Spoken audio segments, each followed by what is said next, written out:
I've been David Reynolds for 45 years, and for most of them, I thought I knew exactly who I was. A logistics manager who spent his days buried in spreadsheets, coordinating shipments, and solving problems that most people never thought about. Not glamorous work, but it built something real. A 4-bedroom house in Oakwood Heights, college funds for 3 kids, and what I believed was a marriage strong enough to weather anything. Melissa and I met in college when we were both drowning, in student debt and surviving on ramen. She was 22, all fire and ambition, always pushing for more while I was the steady one who kept us grounded. We balanced each other perfectly, or so I told myself for 19 years. Our kids became my world the moment each one arrived. Sarah, 17 now, inherited her mother's sharp mind, but thankfully my sense of loyalty. Michael, at 15, was all teenage rebellion on the surface, but had a heart that couldn't stand injustice. Danny, my 12-year-old, still looked at me like I could fix anything broken in his world. I worked late shifts at the warehouse before I moved into management, picked up weekend work when Melissa wanted to go back for her MBA. Did whatever it took so my family never felt the pinch of wanting something we couldn't afford. Meanwhile, Melissa climbed the corporate ladder at Morrison Enterprises, each promotion, making her hungrier for the next one. We'd built something real. 20 years of mortgage payments, soccer games, anniversary dinners at that Italian place downtown where we'd had our first real date. I thought we were partners. I thought we were solid. Then came that Tuesday night in January. "David, we need to talk," she said, sitting across from me at our kitchen table, the one we'd bought at an estate sale our first year married. Her hands were folded, her wedding ring catching the overhead light. "About?" I asked. "Richard Morrison offered me the regional director position," she replied. "That's fantastic, Mel. You've been working toward," I started to say. "There's a condition," she interrupted. Something in her tone made my stomach tighten. "What kind of condition?" I asked. She looked me straight in the eye. No hesitation, no shame. "He wants to sleep with me. Just once. To seal the deal." The words hung between us like a blade. I waited for the punchline, for her to laugh and say she was testing me, but her face remained deadly serious. "You're asking me for permission to—" "Your boss?" I said. "I'm asking for a hall pass, one night. For our future," she replied calmly. My chair scraped against the floor as I stood. "Our future?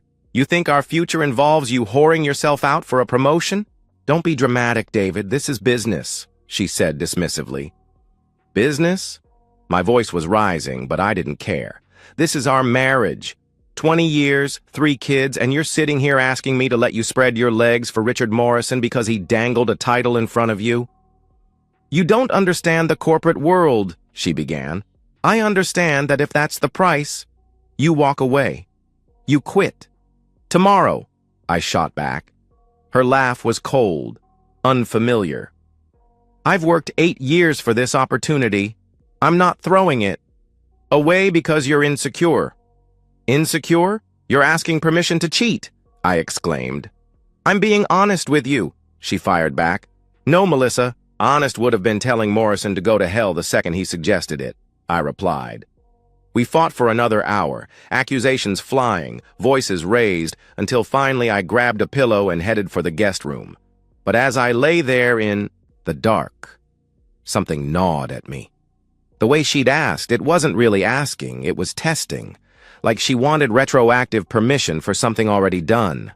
Her phrasing echoed, "Just once." How would she know it would only be once unless they'd already discussed the details?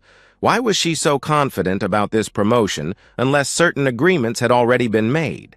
That night, lying alone in the guest room, I realized something that made my blood run cold. She hadn't been asking for permission. She'd been asking for forgiveness. The next morning, I started paying attention in ways I never had before. 20 years of marriage had made me complacent, trusting, but 20 years in logistics had also taught me that every system has patterns, and every pattern tells a story. Wednesday morning, Melissa left for work at 7:15, same as always, but her outfit was different. A new dress I'd never seen, higher, heels than usual. When had she started dressing like that for the office? I opened our shared credit card statement on my phone.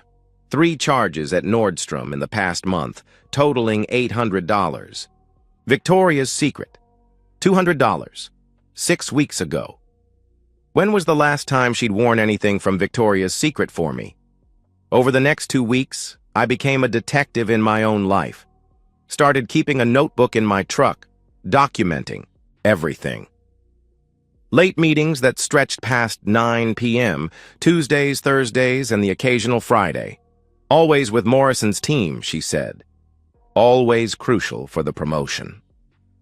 I drove past her office one Thursday at 8:30 p.m. during the first week of observation. The executive floor was dark except for 2 offices, Morrison's corner suite and one other. But Melissa's car wasn't in the parking garage. I circled 3 times to be sure. The following Tuesday, exactly 1 week after the hall pass conversation, I told her I was working late on inventory. Instead, I parked across from the Marriott downtown at 7 p.m. At 7:23, Morrison's black Mercedes pulled into the valet lane. At 7:31, Melissa's white Lexus followed. They didn't even try to stagger their arrivals by more than 10 minutes. I sat in my truck for 3 hours, watching the hotel entrance, my hands gripping the steering wheel, until my knuckles went white. Part of me wanted to storm in, to confront them. But the strategic part, the part that had learned to think 3 moves ahead, knew better. Anger without evidence was just noise. The receipts started painting a picture. Lunch at Capital, $93 on a Wednesday when she'd supposedly been in back-to-back meetings.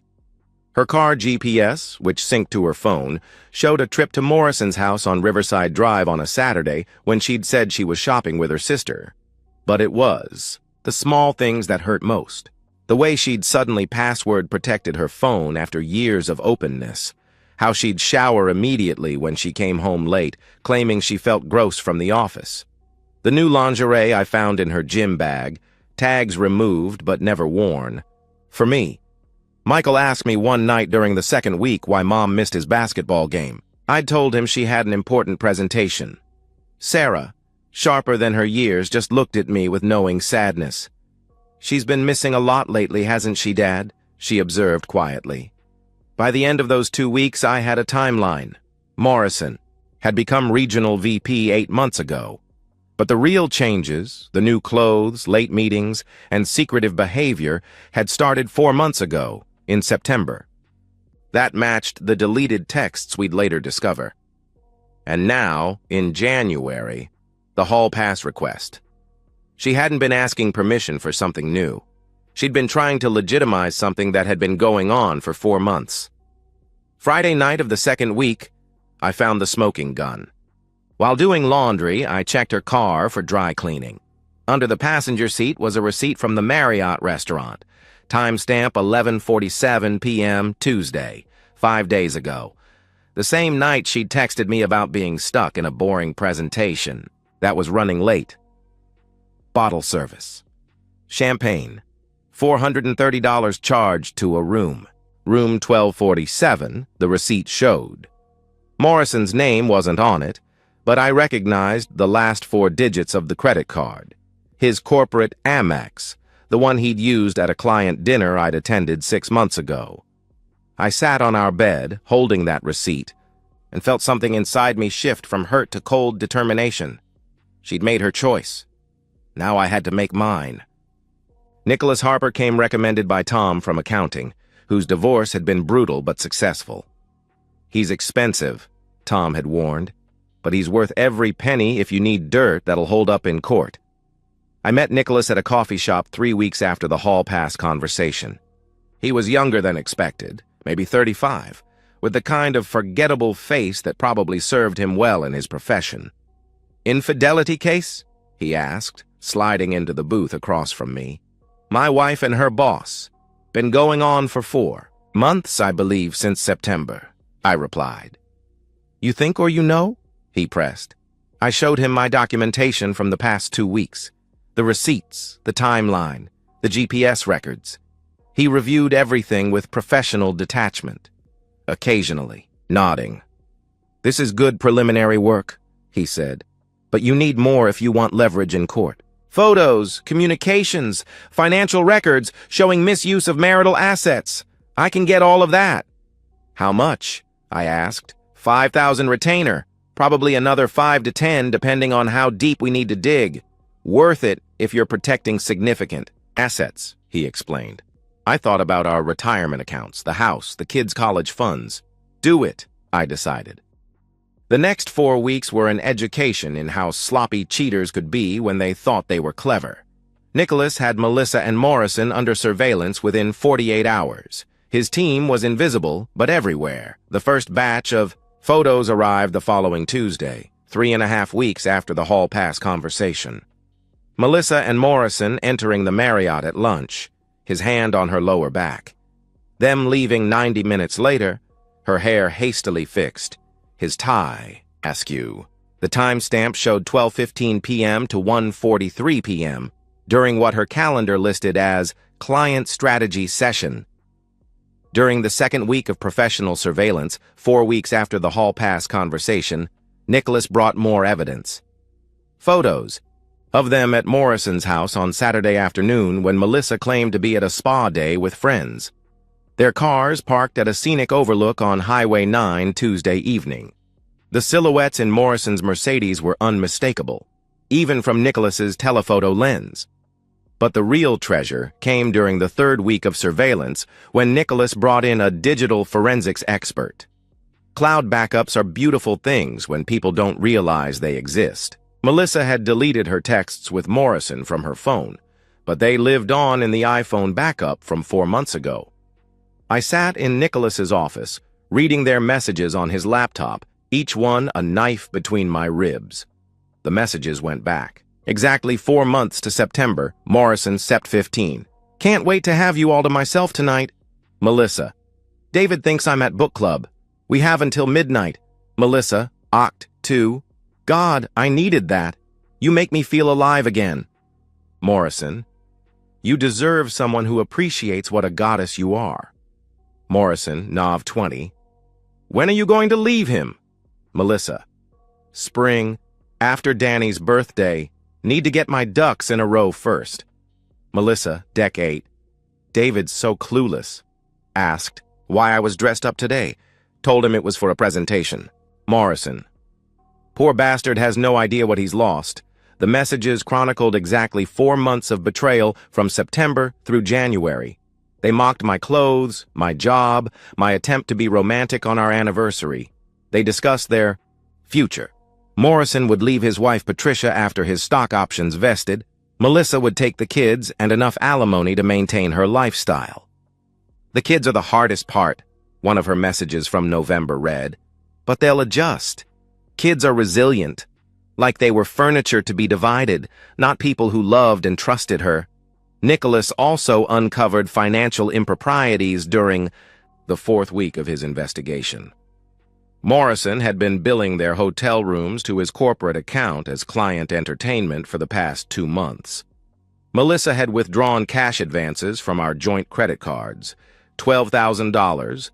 Over the past 4 months, that had gone to God knows what.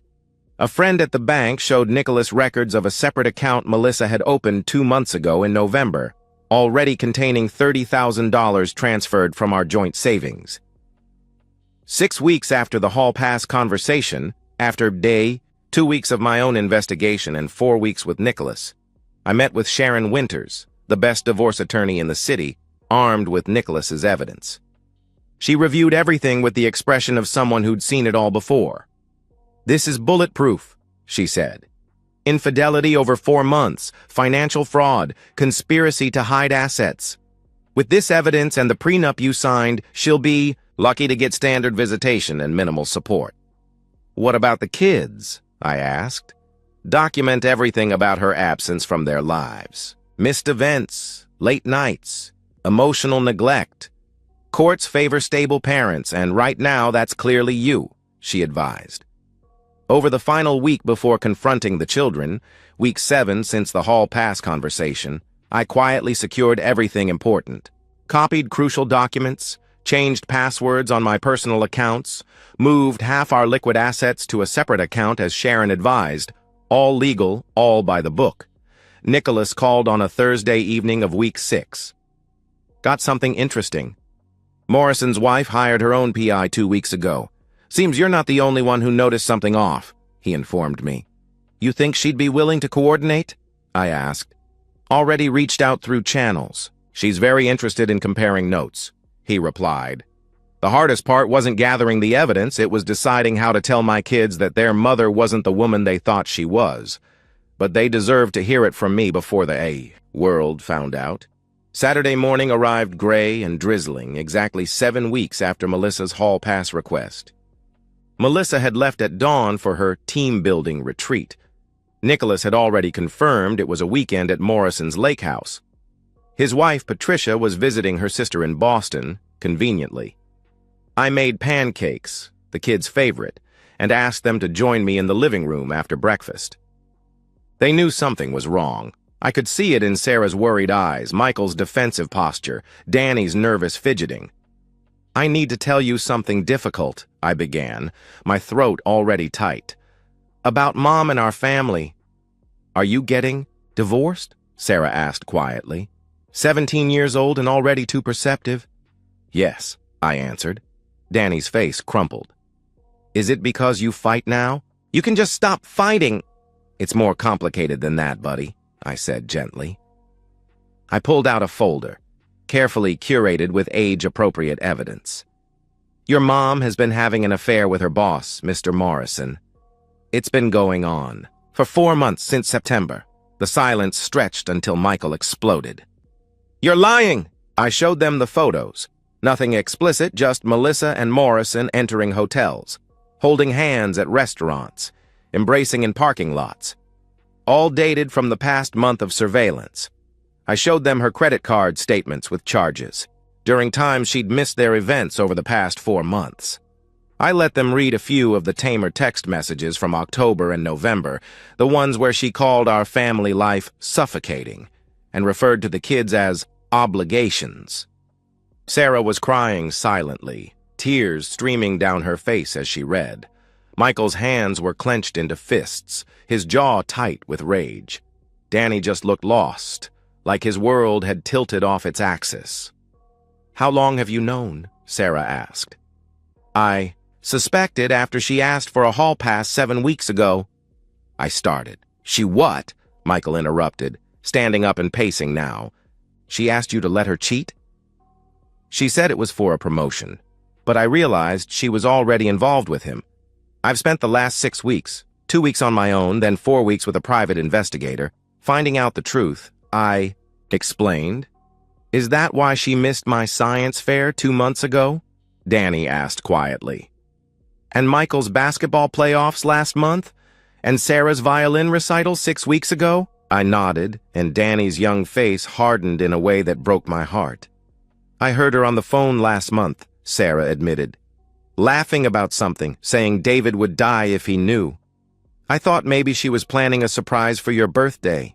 She called you boring, Michael said suddenly. 6 weeks ago when her friend Carol was over. Said you had no ambition, that you were content being mediocre. Carol looked uncomfortable. These revelations came pouring out. 4 months of small betrayals they'd noticed but hadn't understood. Melissa's impatience with family dinners starting in October, her constant phone checking during Danny's games since November, her new habit of criticizing me in front of them that began around the same time. What happens now? Sarah asked, ever practical. Monday morning, exactly 8 weeks after she asked for the hall pass, I'm filing for divorce. I'm seeking primary custody. You'll still see your mom, but this will be your primary home, I told them. Good, Michael said flatly. I don't want to live with a liar. Michael, I began.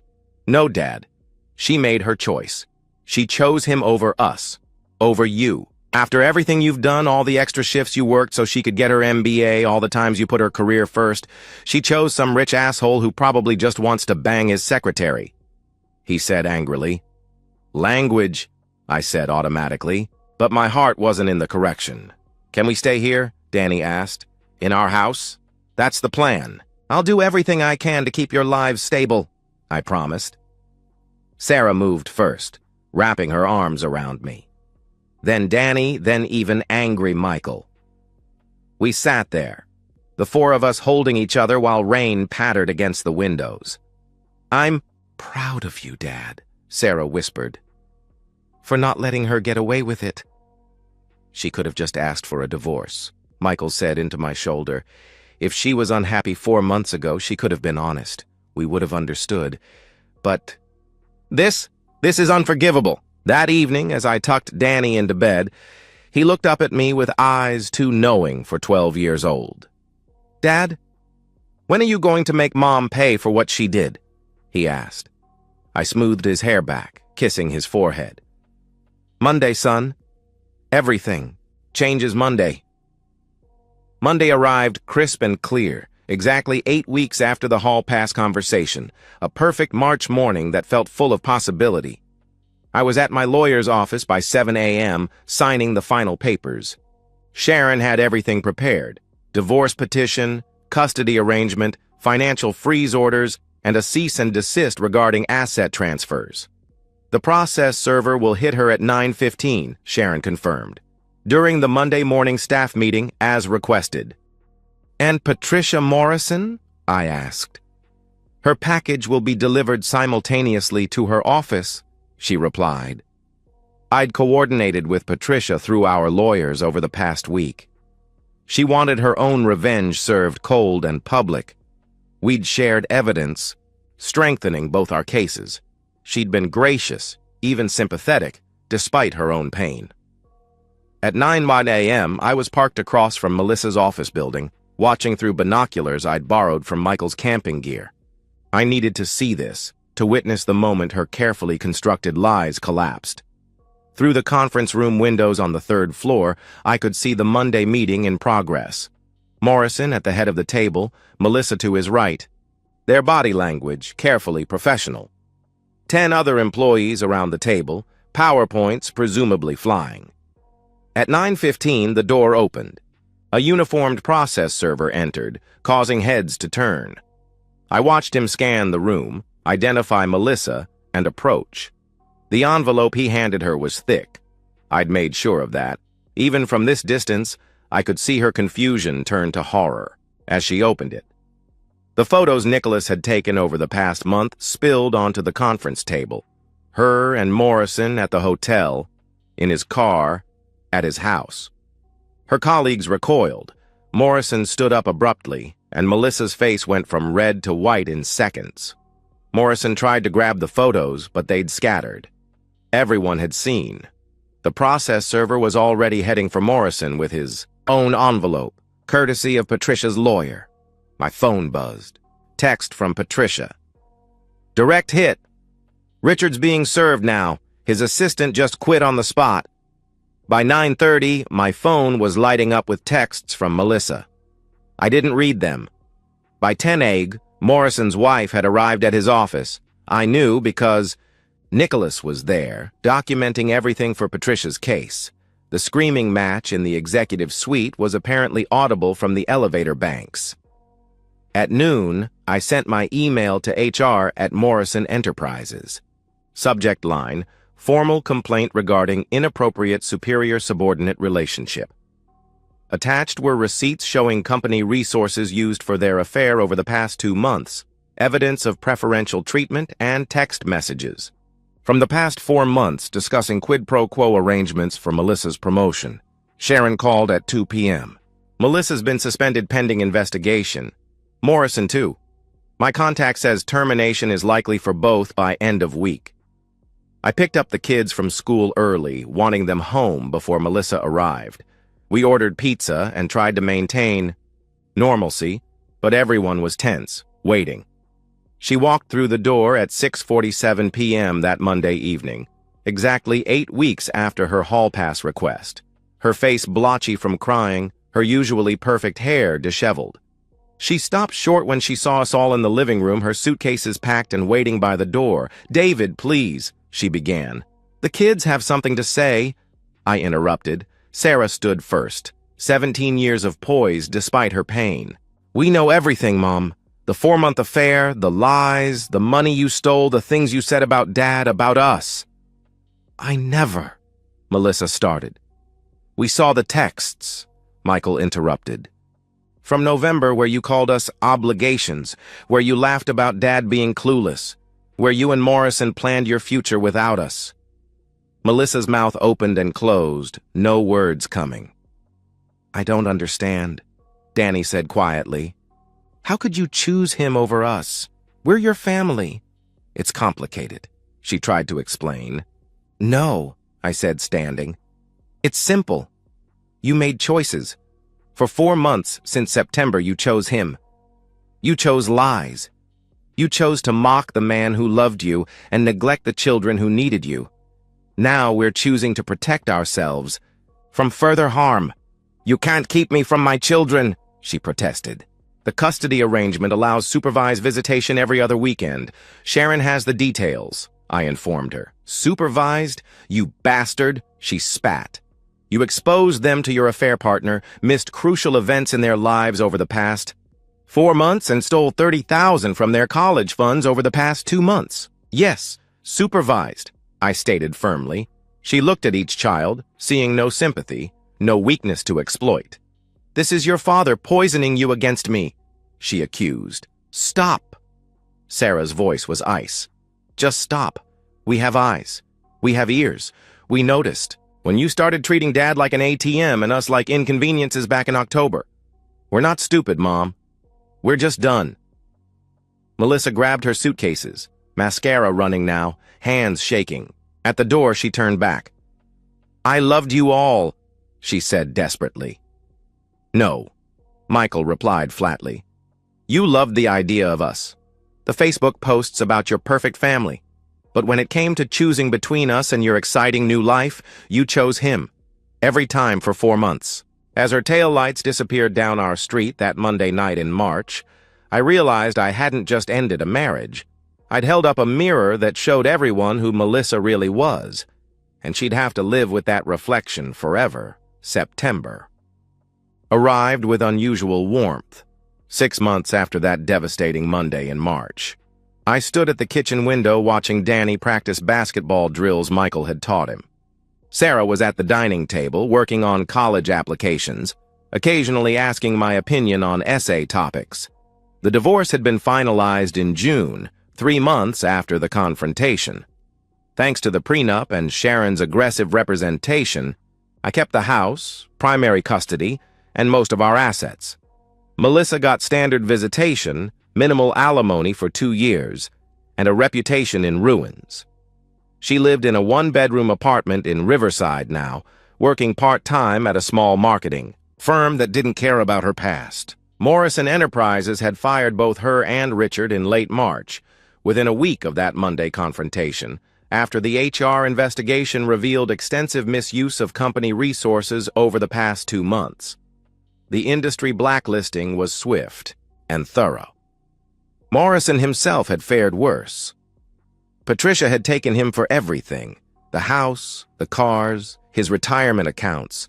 She'd gotten full custody of their 2 kids after presenting evidence of his serial infidelity. Turns out Melissa wasn't his first office romance, just his most recent. He'd moved to California in May, 2 months after the confrontation, supposedly, to start over. But Nicholas heard he was working as a consultant, his executive days over. His relationship with Melissa had ended within 3 weeks of their exposure in March. Once the thrill of secrecy was gone and reality hit, they turned on each other quickly. The kids saw Melissa twice a month, Sunday afternoons, supervised by a court-appointed observer. They'd started these visits in April, a month after the confrontation, and went out of obligation, not desire. Sarah told me their conversations were stilted, surface level. Melissa would ask about school, they'd give minimal answers. She'd try to explain herself, they'd change the subject. She keeps saying she made a mistake, Michael had said after their last visit. Like she accidentally tripped and fell into a 4-month affair. Michael, I'd started. Sorry, Dad, but I can't pretend she just made one bad choice. She made hundreds of bad choices every day for 4 months straight from September through January, he'd replied. I'd started therapy in April, working through the anger and betrayal. Dr. Martinez helped me see that my pain was valid but couldn't become my identity. The kids went too, separately, processing their own feelings of abandonment. We'd found our rhythm as a family of 4, quieter dinners but more honest conversations, movie nights where everyone actually showed up. Sarah helped Danny with homework while Michael taught him to cook. I'd learned to braid Sarah's hair for her concerts, though I'd never match Melissa's skill. There were hard days. Danny still sometimes cried at night, asking why he wasn't enough for her to stay. Michael's anger would flare when he saw intact families. Sarah worried about repeating her mother's patterns, about carrying that capacity for betrayal in her DNA, but we were healing. Together. Honestly. My phone buzzed, a text from Tom at work. Drinks Friday? There's someone I want you to meet. I wasn't ready for dating. Might never be. Trust, once shattered, doesn't easily rebuild. But I'd learned to leave possibilities open. Patricia Morrison had called last week. She was moving to Seattle, starting fresh with her kids. She thanked me for having the courage to expose the truth, for not letting them continue their lies indefinitely. We deserved better, she'd said. Yes, I'd agreed. We did. Now, watching my kids in the evening light, I thought about Melissa. Not with anger anymore, just a kind of distant pity. She'd had everything. A loving husband, amazing children, a comfortable life, and threw it away for a 4-month thrill with her boss. She'd gained excitement and ambition, lost a 20-year family. I didn't destroy Melissa's life. She did that herself the moment she chose betrayal over honesty 4 months before she even asked for that hall pass. I just made sure everyone could see what she'd already chosen to become. The mirror I'd held up that Monday hadn't created her reflection. It had only revealed what was already there, hidden beneath the makeup and lies and justifications. She'd have to look at that reflection every morning for the rest of her life, knowing that everyone else had seen it too. Sarah looked up from her essay. Dad, I'm writing about resilience, about how our family survived betrayal. Is that too personal? She asked. I walked over, kissed the top of her head. Write your truth, sweetheart. It's the only story worth telling, I replied. Outside, the sun set over Oakwood Heights, painting the sky in shades of amber and rose. Tomorrow would bring new challenges, new moments of grief and growth. But tonight, we were together, honest and whole in our broken places. That was enough. More than enough, it was everything. And that's the end of today's story. If you enjoyed it, please give this video a thumbs up and drop a comment below. Your support helps the algorithm push my content further. If you're new to the channel, don't forget to hit that subscribe button. It really helps me keep creating more stories for you. Thanks for watching, and I'll see you in the next one.